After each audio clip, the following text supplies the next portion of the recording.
உங்கள் ஐஎம் டிவியில் இது நமது சபைகளில் ஒலிக்கின்ற உயிரோட்டும் பாடல்கள். ரெவரண்ட் டாக்டர் இம்மானுவேல் சுந்தர்ராஜன் அவர்களின் அப்பாடல்களுக்கு பலர் பல காலங்களிலே ராகம் தந்து உயிர் ஊட்டினார்கள். பாடல் பிறந்த கதைகள். பாடல் எழுதினவர்களுடைய வாழ்க்கை வரலாறு நிகழ்ச்சியை கேட்டு பரவசமடையுங்கள். உங்கள் யாவருக்கும் என்னுடைய அன்பான வணக்கம். இன்னும் ஒரு சரித்திரத்தை நாம் பார்க்க இருக்கிறோம். சன் ஆஃப் மை சோல், மெய் ஜோதியாம் நல் மீட்பரே என்ற பாடலை எழுதினவர் ரெவரண்ட் ஜான் கெபிளி. ஜான் கெபிள் என்று அவர்களை அழைப்பார்கள்.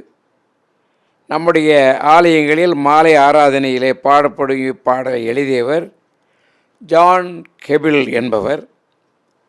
இவரை தவிர காலையிலே பாடுவதற்காக அவர் எழுதிய நாம் நித்திரை செய்து விழித்தோம் என்று ஆரம்பிக்கும் பாடல், திருமணங்களிலே ஏதேனில் ஆதிமணம் என்று ஆரம்பிக்கும் பாடல் என்று இது போன்ற ரொம்ப ஞாபகத்திற்கு வைத்து மகிழ்ச்சி அடையக்கூடிய பாடல்கள் பல எழுதியவர் இவர். இந்த கெபிள் என்கிறவர் இங்கிலாந்தில் கிளஸ்டர் பகுதியில் உள்ள ஃபேர்ஃபோர்டு என்னும் இடத்திலே 1792 ஆண்டு ஏப்ரல் மாதம் 25 பிறந்தார். இவருடைய தந்தை ஒரு சபை குரு. பள்ளிக்கூடத்திற்கு கெபிள் சென்று வந்தபோதெல்லாம் அவருடைய தந்தையே தம்முடைய வீட்டில் தகுந்த பயிற்சி அளித்து அவருக்கு ஆசிரியராக விளங்கினார். இளமையிலேயே புத்தி கூர்மையும் கல்வி கற்பதிலே ஆர்வமுள்ளவரும் அவர் அப்படி இருந்தார். இவர் தம்முடைய 15ஆம் வயதில் ஆக்ஸ்போர்ட் யூனிவர்சிட்டியிலே சென்றார்.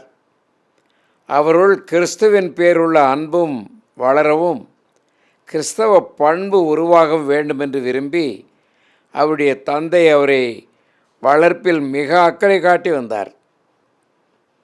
இந்த வளர்ப்பில் ஏற்படுகிற பல முக்கியமான காரியங்களை நான் இன்னும் ஒரு அத்தியாயத்தில் குழந்தை வளர்ப்பதை பற்றி பேச இருக்கிறேன். இருந்தாலும் இது ப்ராக்டிக்கலான ஒரு நடைமுறையிலே ஒரு தகப்பனார் எப்படி தன்னுடைய நேரத்தை தன்னுடைய மகனை சிறந்தவனாக ஆக்க வேண்டுமென்று யுக்தி கொண்டு பண்ணினார் என்பது இது விளங்குகிறது. தகப்பன் சில பேர் பிள்ளைகளை தொடக்கூட மாட்டார். எனக்கு ஒரு தகப்பனை தெரியும். நான் சின்ன குழந்தை தாயினுடைய வயிற்றிலிருந்து எடுத்து கொண்டு வந்து அந்த செவிலித்தாய் அல்லது சுத்தம் செய்கிறவர்கள் செய்யும் பொழுது நானே கையிலே வாங்கி அந்த பிள்ளைகளை கழுவி இருக்கிறேன். அது என்னுடைய பாசம். எங்களுடைய ஆடுகள், எங்களுடைய மாடு கன்றி போடும்போது அவைகளை நான் எடுத்தது பழக்கத்தில் அப்படி செய்தேன். என் கையில் எந்த உரையும் போட்டுக்கொள்ளவில்லை. அந்த அக்கியோடு அவைகளை நான் சுத்தம் செய்திருக்கிறேன். அதுகளும் என்னோடு பாசமாக இருந்திருக்கிறார்கள். அந்த குழந்தைகளும் எப்படி அந்த குட்டிகளும் தன்னுடைய தாயை பாசமாக வைத்து கொள்வார்களோ அதுபோல் என்னோடு இருந்திருக்கிறார்கள். இதில் நான் என்ன சொல்ல விரும்புகிறேன், கெபிளுடைய தகப்பனார் ஒரு ரெவரண்ட் தன்னுடைய மகனை என்ன நோக்கத்தில் வளர்த்தார், என்ன அர்த்தத்தில் அவரை செதுக்கினார், அவரை உருப்படுத்தினார். 18 வயது வரும்பொழுது அவருக்கு கிரேக்க மொழி, லத்தீன் மொழி முதலானவைகளை தேறினார். ஆக்ஸ்போர்டு யூனிவர்சிட்டியிலே ஓரியல் கல்லூரியிலே ஃபெலோ ஆஃப் ஓரியல் காலேஜிலே திகழ்ந்தார். முதல் மாணவனாக இருந்தார். தம்முடைய கல்வி அறிவையும் தாளந்துகளையும் அக்காலத்திலேயே கடவுளுக்கு அவர் அர்ப்பணம் செய்தார். தமது 23வது வயதிலே படிப்பை முடித்து கொண்டு குருவாக அபிஷேகம் செய்யப்பட்டார். யார்? கெபிள். அவருடைய அப்பா என்ன விரும்பினார், இவர் தெய்வீக பண்பிலே கிறிஸ்துவின் பண்பிலே உருவாக வேண்டும் என்றும் அவை என்னுடைய வளர்ப்பிலே அவன் வளரும் பொழுதே கிறிஸ்துவனுடைய ஒரு பண்பு மட்டுமல்ல, கிறிஸ்தவ போதகராகவே அவரை வளர்த்திருக்கிறார். இதில் நான் என்ன சில சமயம் வருத்தப்படுகிறேன் என்றால், சில வாலிபர்கள் சண்டே ஸ்கூல் இந்த மாதிரி கோயிலை பெருக்கிறது, புஸ்தகங்களை எடுத்து அடுக்கி வைக்கிறத பார்த்துட்டு சபையார் பையனை ஊழியத்துக்கு நம்ம அனுப்பலாம் என்று திருமறை பள்ளிக்கு அனுப்புகிறார்கள். எனக்கு கூட ஒரு சிலரை தெரியும். திருமறை பள்ளிக்கு அனுப்பி அவன் அங்கே வருஷம் போடிச்சு வந்த உடனே இங்கே முந்தி என்னென்னலாம் வேலை செஞ்சான சர்ச்சில் அதை செய்கிறதில்ல. அவனுக்கு இது ஒரு கேவலமான வேலையாகிவிட்டது. எனக்கு ஒரு நல்ல நண்பரை தெரியும். அவர் என்ன செய்வார் என்றால், தன்னுடைய இளமை பருவத்திலேயே தேவாலயத்திற்கு சென்று அங்கே உள்ள தொட்டிகளில் உள்ள செடிகளை பக்குவப்படுத்தி அந்த தொட்டிகளை கழுவி சுத்தம் செய்து புது மண் போட்டு அந்த குரோட்டன்ஸு வளர்க்குற பகுதியெல்லாம் அழகாக பார்த்தார். அதை பார்த்த போதகர் அவனை பார்த்து, தம்பி நீ கடவுளுடைய ஊழியம் செய்ய உனக்கு ஆசையாக இருக்கான்னு கேட்டார். எனக்கு அப்படி ரொம்ப ஆசை இருக்குது என்று சொன்னான். அந்த பையன் திருமறை கலாசாலைக்கு அவனை அனுப்பினார்கள். அங்கே படித்துவிட்டு வந்து என்னை சந்தித்தான். அப்பொழுதுதான் அவன் உங்களை மாதிரி நான் ஆக வேண்டும் என்று விரும்பினான். நான் ஒரு கோயிலிலே விசேஷத்தை பிரசங்கியாராக போயிருக்கும் பொழுது அந்த போதகர் அவரை பற்றி சாட்சி சொன்னார். இங்கே மேலே உட்கார்ந்திருக்கிறாரே, இந்த போதகரை நான் வரவேற்கிறேன். அவரை நான் பார்த்து தான் போதகராக வேண்டும் என்று ஆசைப்பட்டேன். நான் தேவாலயத்தில் ஊழியம் செய்ய வேண்டும் என்று அங்கே இருந்தபோது என்னை தோட்டக்காரனாக போட்டார் அந்த போதகர். அப்பொழுது செடி கொடிகளை நான் பார்த்து கொண்ட வனதை பார்த்து அப்போ அவனை என்னை உபதேசியர் என்று சொன்னார். அதற்கப்புறம் நான் இவரை பார்த்தவுடனே இவரை மாதிரி பாதிரியார் ஆக வேண்டும் என்று விரும்பினார். இப்பொழுது நான் அவரை போல் ஆகிவிட்டேன் என்றார். இப்போ அவருக்கு ரெவரண்ட் கேனன் ஸ்டீஃபன் என்று ஆகிவிட்டார். எனக்கு எவ்வளோ மகிழ்ச்சியாக இருக்குது பாருங்கள். என்னை பார்த்தவர் என்னை மாதிரி ஆக வேண்டும் என்று ஆசைப்பட்டார். அவர் இந்த சாட்சியை சொல்லி என்னை வரவேற்றார். ஆகவே எனக்கு முன்மாதிரியாக இருந்த இவரை நான் அன்போடு பாசத்தோடும் வணக்கத்தோடும் வரவேற்கிறேன் என்று சொன்னார். பிரியமானவர்களே, இப்படி பெற்றோர்கள் எப்படி தம் பிள்ளைகளை வளர்த்தார்களோ அப்படி ஆவார்கள். என்னுடைய தாயார் அப்படி என்னை வளர்க்கவில்லை. என்னை இயேசு கிறிஸ்துவுக்கு ஒரு பையனாக வளர்க்க வேண்டும் என்று வளர்த்தார்கள். இயேசு நான் இவனுக்கு சொல்லிக் கொடுப்பேன்னு சொன்னார். அதே மாதிரி அவர் என்னை கர்த்தருடைய ஊழியத்திற்காக அழைத்து வைத்து விட்டார். கிறிஸ்தவ பணி முதலாவது. ஆக்ஸ்போர்ட் கலாசாலையில் உதவி ஆசிரியராக சில காலம் இந்த கெபிள் வேலை செய்தார். அறிஞர் பலருடன் பழகி நட்பு கொள்ள அவருக்கு வாய்ப்பு கிட்டியது. ஆனால் ஆக்ஸ்போர்ட்லேயே நீடித்திருந்து ஆசிரியராக பணி செய்ய வேண்டும் என்ற எண்ணம் அவருக்கு இல்லை. நான் குருவானவராக பணிவேற்ற வேண்டும், சபைகளுக்கு சேவை செய்ய விரும்பினார். இந்நிலையிலே அவருடைய தாயார் மரித்து போனார். தம்முடைய மன விருப்பத்தை நிறைவேற்றுவதற்கு ஏற்ற சூழ்நிலையும் அவருக்கு ஏற்பட்டது. தம்முடைய தந்தையுடன் சேர்ந்து பறந்து கடந்த அவருடைய எல்லைக்குட்பட்ட மக்களுக்கு பணி செய்ய அனுமதி கொடுக்க வேண்டும் என்று கேட்டுக்கொண்டு அவருடைய தந்தைக்கு சபை ஊழியத்தில் உதவிக்காரனானார். பிள்ளைகளே பாருங்கள், ஒரு சில பிள்ளைங்க தகப்பனாருக்கு கீழே இருந்து வேலை செய்ய விருப்பம் இருக்காது. ஒரு சிலருக்கு தகப்பனை கையை பிடித்து கூட்டிக் கொண்டு போவது கூட பிடிப்பட மாட்டார்கள்.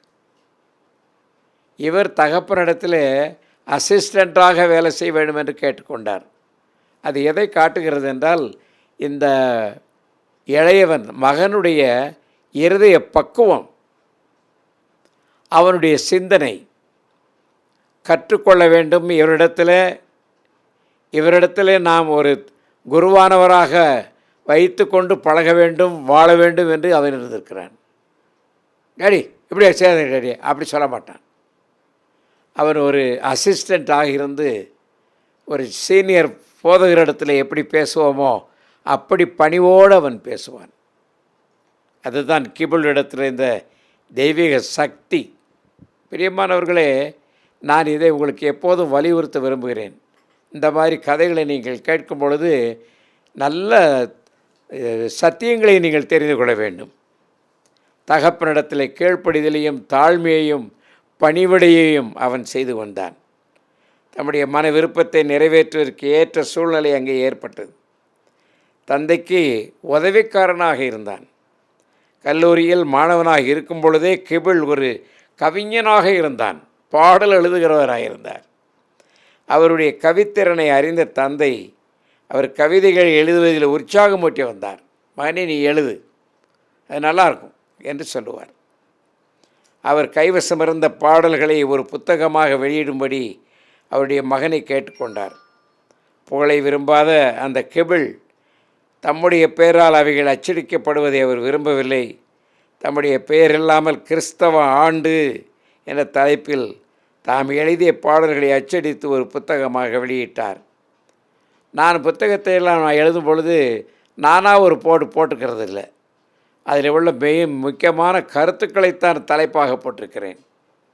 ஒரு சிலர் புஸ்தகத்தை வாசிக்கிறவர்கள் இதற்கு இந்த தலைப்பு போட்டால் நல்லா இருக்கும் என்று சொல்லுவார்கள். நான் அந்த தலைப்பையும் போட்டிருக்கிறேன். நான் ஒரு சமயம் ஒரு புத்தகத்திற்கு அடல்ட்ஸ் ஒன்லி, அதாவது முதிர்ந்தவர்கள் தான் வாசிக்க வேண்டும் என்று எழுதியிருந்தேன்.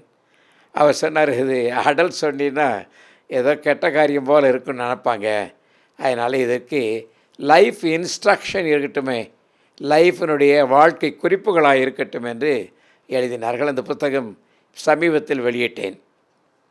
அது கவுன்சிலிங் போன்ற ஒரு புத்தகத்தை வெளியிட்டோம். பாடல்களை அச்சடித்து புத்தகமாக வெளியிட்டார். ஞாயிற்றுக்கிழமைகளிலும் திருநாட்களிலும் பாடப்படும் முறையிலே அவைகளை தொகுத்து பிரசங்கம் செய்தார். ரக்பியில் உள்ள பிரசித்தம் பெற்ற பள்ளிக்கூடத்தில் தலைமை ஆசிரியரான டாக்டர் அர்னால்டுக்கும் டாக்டர் புசி என்ற பெரியாருக்கும் அப்புத்தகத்தில் அடங்கியிருந்த பாடல்களை வெகுவாய் புகழ்ந்தார்கள். இந்த பெரிய மனிதர்கள் இவருடைய புத்தகத்தை பார்த்து ரொம்ப பாராட்டினார்கள். 1835 ஆண்டு ஜனவரி மாதம் கெபிளின் தந்தை தமது 90ஆம் வயதில் கர்த்தரிடத்தில் அவர் சென்று விட்டார். அதே வருடம் கெபிள் வின்செஸ்டருக்கு அருகிலுள்ள ஹர்ஷ்லி சபைக்கு குருவாக மாற்றப்பட்டார். அந்த இடத்தில் சூழ்நிலை, அமைதி, அவ்வூரை சுற்றி இருந்த கிராம மக்களின் அன்பு அவருடைய மகிழ்ச்சியை கொடுத்தது. அவ்வருடம் அக்டோபர் மாதம் சார்லட் கிளார்க்ஸ் என்ற பெண்மணியை அவர் மணந்து தம்முடைய வாழ்க்கை துணைவியாக வைத்து கொண்டார். ஹர்ஷ்லியின் அவருடைய ஊழியம், அந்த இடத்துல போனவர் எப்படி ஊழியம் செய்தார் பாருங்கள். கெபிள் ஹர்ஷ்லியிலே 30 வருடங்கள் சபை குருவாக பணியாற்றினார். ஒரு திருச்சபையில் ஓராண்டு வேலை செய்யும் பொழுது இந்த வேலை செய்கிற எனக்கு கூட சில சமயம் பிடிக்காது. இங்கே உள்ள மக்கள் நல்லவங்க இல்லை, கர்த்தருடைய வார்த்தையை ஏற்றுக்கொள்கிறதில்லை, நாம் பிரசங்கம் செய்தனுடைய சில குறிப்புகள் இவர்கள் வாழ்க்கைக்கு பொருந்தாது என்று நானே வெறுத்திருக்கிறேன். ஒரு இடத்துல 2 ஆண்டுகள் இருந்தேன். 2 ஆண்டிலேயே எனக்கு அந்த மக்களை மிகவும் வேதனையாகி போய்விட்டது. அவர்கள் எப்படிப்பட்ட மனது உடையவர்கள், ஒருவருக்கொருவர் புரணி பேசுகிறவர்கள், ஒருவருக்கு ஒருவர் இல்லாத போல் அதையெல்லாம் பேசி கிசுகிசுக்கிறவர்கள், ஒரு சிலர் 1-2 பேரும் பேசி அவர்கள் போங்கிலே பாதி செய்கிறவர்கள். இதையெல்லாம் ஒரு போதகராகிய நான் உங்களுக்கு சொல்லக்கூடாது. ஆனால் போதகரிடத்தில் நான் நிறைய பேரிடத்தில் கேட்டிருக்கிறேன், உங்களை மக்களை பற்றி நீங்கள் என்ன நினைக்கிறீங்கன்னு சொன்னால், இவர்கள் கர்த்தருடைய வார்த்தைக்கு கீழ்ப்படிய மாட்டார்கள், இவர்கள் கர்த்தருடைய வார்த்தையை ஏற்றுக்கொள்ள மாட்டார்கள், இவர்கள் தங்களுடைய போக்கிலும் தாங்கள் நினைக்கின்ற கெட்ட காரியங்களையும் தான் செய்வார்கள். எனக்கு அந்த மாதிரி ஆட்களை கண்டாலே மிகவும் துக்கப்படுவேன், மிகவும் வேதனைப்படுவேன். அவர்களும் என்னை பார்த்தால் வைக்கப்பட்டு வேறு மாதிரி இடத்தை பார்த்து விடுவார்கள். என் முகம் கொடுத்து பேசாதவர்களை நான் அறிவேன், அவர்களுக்கு கர்த்தருடைய வார்த்தை பிடிக்காது என்று. கர்த்தருடைய வார்த்தையை பிடிக்காதவர்கள் அவர்களுக்கு ஒரு சான்ஸ் கொடுப்பீர்களானால் அவர்கள் என்னை பேச கூப்பிட மாட்டார்கள். எனக்கு இப்பொழுது ஒரு இடத்துல இருக்கிறேன், அங்கே நான் இருந்தால் நான் தான் ஒரு முதன்மையான போதகராக இருந்தேன் என்று அவர்களே சொன்னவர்கள். ஏனென்றால் நான் தியாலஜி படித்தவன் மட்டுமல்ல, தியாலஜி எழுதுகிறவன், தெரிந்தவர், அதனுடைய ஒழுக்கத்தில் சிறந்து வாழ்கிறவன், அதனுடைய குறிப்புகள் theological interpretations and applications of personal life, நான் என் வாழ்க்கையிலே அதை அப்படி கடைபிடிக்க வேண்டும் என்று விரும்புகிறவன். சிலர் ட்ரினிட்டி என்றால் என்னன்றே தெரியாதவர்கள் உண்டு, அவர்கள் போதகர்களாக இருக்கிறார்கள். அவர் எப்படி பாஸ் பண்ணார்கள்னா, அங்கே சொல்லிக் கொடுத்த பாடத்தை எழுதி கொடுத்துட்டு வந்துவாங்க. ஆனால் ட்ரினிட்டி என்பது ஒரு அனுபவம். பிதா, குமாரன், பரிசுத்த ஆவி என்பவரோடு வாழ்கின்ற ஒரு அனுபவம் தான் ட்ரினிட்டி. அது அநேகருக்கு தெரியாது. இந்த கதையை நீங்கள் செய்வீர்களானால் அப்படிப்பட்டவர்களை அவர் ரொம்ப வருத்தப்படுகிறார். போதகர்களை மதிக்காத திருச்சபை, ஆத்ம நலனை விரும்பாத திருச்சபை, கர்த்தருக்கென்று இவர்கள் உழைக்கிறதும் பேசுவதும் திருத்துவதையும் சில பேருக்கு விருப்பமே இருக்காது. என்னடா இவன் நம்மளை திருத்துறதுக்கு, இவர் என்ன நமக்கு புத்தி சொல்கிறது என்று நினைக்கிறவர்கள் அவர்கள் சீக்கிரம் அழிந்து போவார்கள். ஆனால் நீங்கள் இதை வாசிப்பீர்களானால் ஒரு போதகரான இந்த கிபிள் எவ்வளவு தெய்வீக மனுஷனாக இருந்திருக்கிறார். ஓய்வு நாள் பள்ளி சிறுவர்களுக்கு, முதியோருக்கு என்றெல்லாம் பல கிழமைகளிலே அவர் கூடி அவர் திடப்படுத்துவதற்கென்று செய்வார். நான் இருந்த திருச்சபைகளிலே திடப்படுத்தல் வகுப்பு 1 வருஷம் நடத்துவேன். ஒவ்வொரு வாரமும் 2 மணி நேரம் அவர்கள் கற்றுக் கொடுப்பேன். அது ஒரு பெரிய புஸ்தகமாக என்னிடத்தில் உண்டு. நோ அண்ட் க்ரோ, அறிக வளர்க என்ற ஒரு புத்தகமே ஓராண்டு காலம் பயிற்சிக்காக. அதை நீங்கள் என்னிடத்தில் படித்தீர்களானால் ஒரு போதகக்கூடிய தகுதி உடையவர்களாவீர்கள்.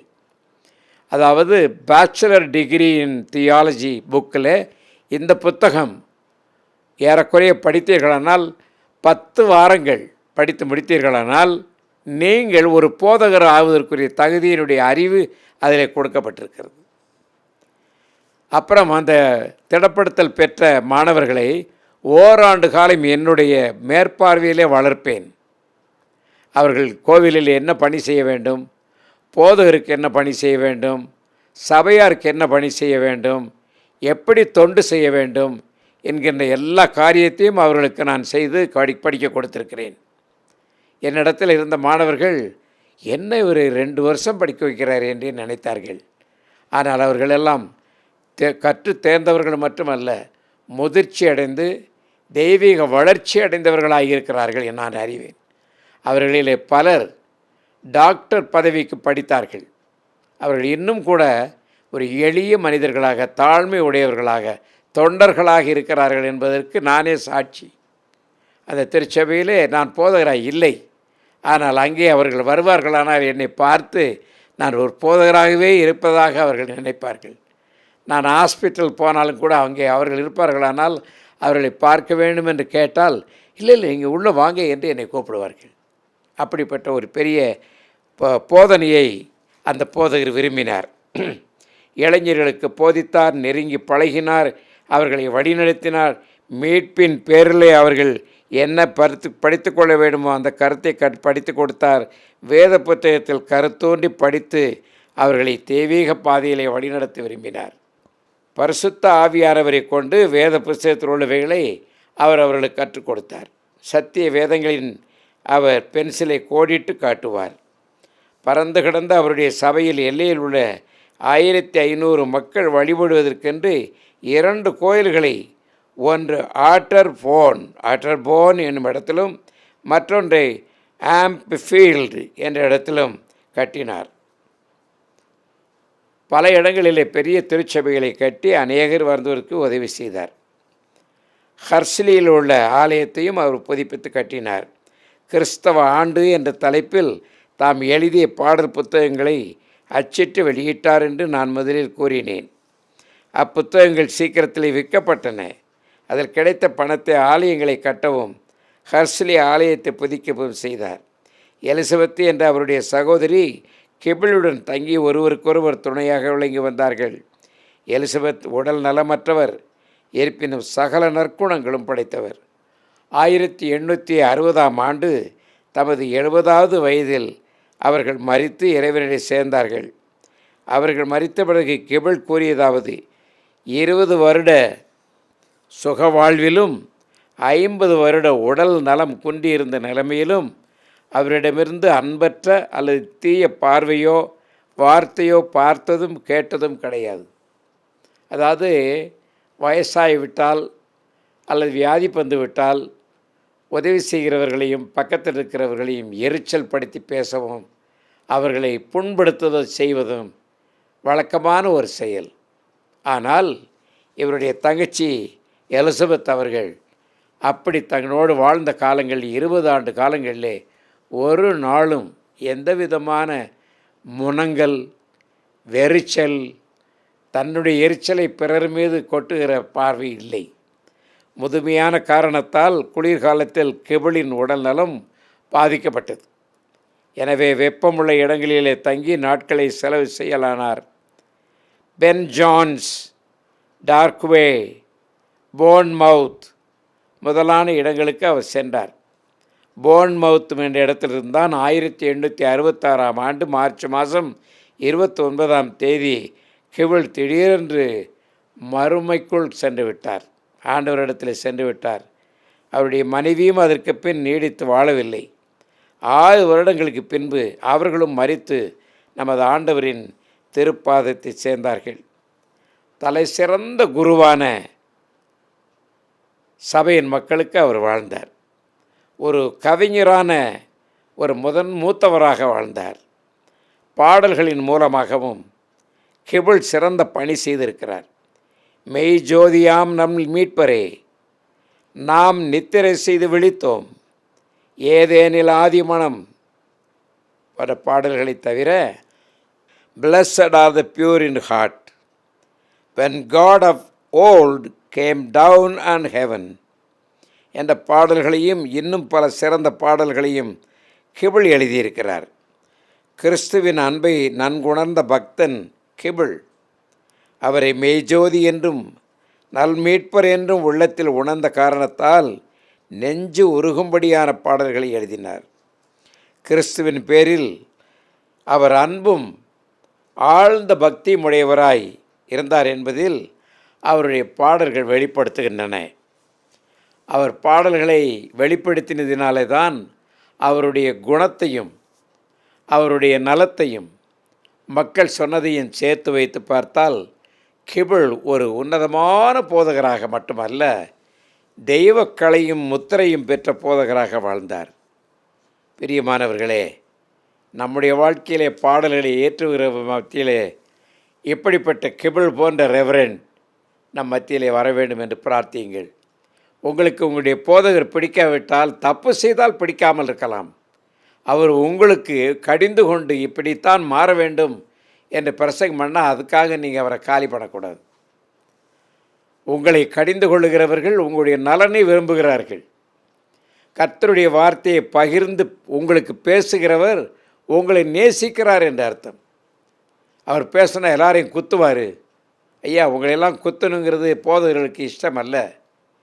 உங்களை குத்தாமல் விட்டாத்தான் நஷ்டமாகி நாசமாக போவீர்கள். உங்களை குத்தி மனம் திரும்ப செய்வது தெய்வீக கலை, அது என்னுடைய பாரம் என்று அந்த போதகர் அப்படி செய்தார். அப்படித்தான் நீங்கள் உங்களுடைய போதகரை வணங்க வேண்டும், கீழ்ப்படிய வேண்டும்.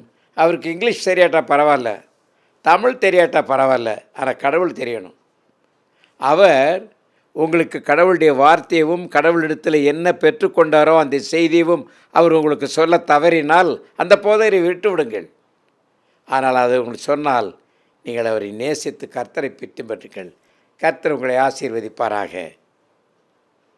ஆமேன்.